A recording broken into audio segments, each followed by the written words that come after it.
Hey, welcome to the defunct Mac Upgrade Guide. My name's Greg, and today we're going to be talking about QEMU, specifically how to use QEMU to run the previous Mac OS editions that were never supported by the modern hardware.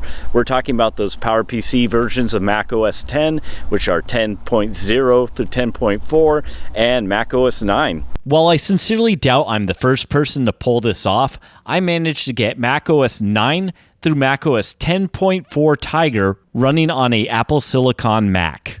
The method I use also has one distinct advantage over using a popular emulator like Sheepshaver, which emulates Mac OS 9, and that is it can run Mac OS 9.2.2. The beauty is everything I've done here can also be used on an Intel Mac. QEMU is not a typical emulator as it focuses on emulation and virtualization. Think of it as a hybrid between the two, so it can be faster on the pieces of hardware it doesn't have to emulate. There are multiple ways to install QEMU, such as using Mac ports, but for this video I'm going to focus on Homebrew. In order to use QEMU, you're going to need a basic understanding of the terminal. Next, you're going to need Xcode installed and the Xcode Select CLI utilities. Lastly, you'll need Homebrew. Homebrew is a package manager for Mac OS and is run through the command line. It will be used to install QEMU. Brew is the only real big difference between the Apple Silicon and the x86 Macs.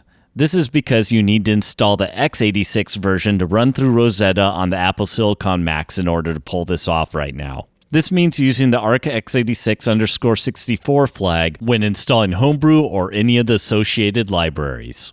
Intel Macs can run Homebrew without prepending it. Lastly, you'll need the disk image of an operating system to install from. For this example, I'm using macOS 9.2.1. The first step is to install QEMU. As I previously mentioned, the Apple Silicon Macs will need to use the ARC x8664 command before running brew install QEMU. x86 Macs only need to run brew install QEMU. It will take a minute to download and install QEMU as it's big. For the rest of these steps, we do not need to do specific instructions for the Apple Silicon Macs. The next step is to create a blank disk image to install our operating system on. To do this, we will use the qmu-img utility and use the create command and specify a disk image and its size. In my example, I'm using 2G, which means 2 gigabytes for my disk image. Now's the next part, to use our disk image and install an OS. On the screen, you'll see one big-ass terminal command.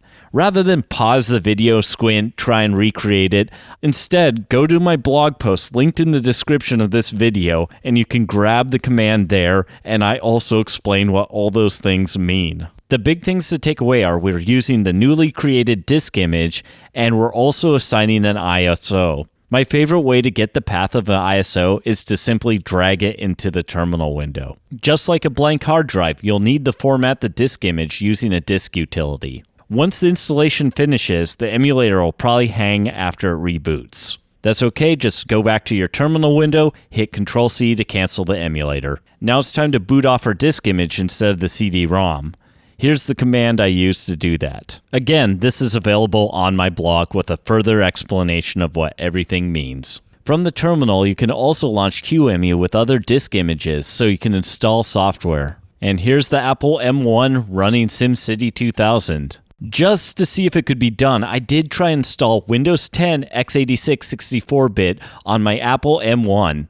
It didn't quite work. I got through the entire installation only to reboot and have it hang. It was pretty slow, but it seems like it's very feasible that you could run x86 Windows. But I gotta be honest, I doubt it'd be very practical because of the speed. For those who really need Windows, there is Parallels and QEMU using the Windows ARM version. Hey, thanks again for watching the definitive Mac Pro Upgrade Guide.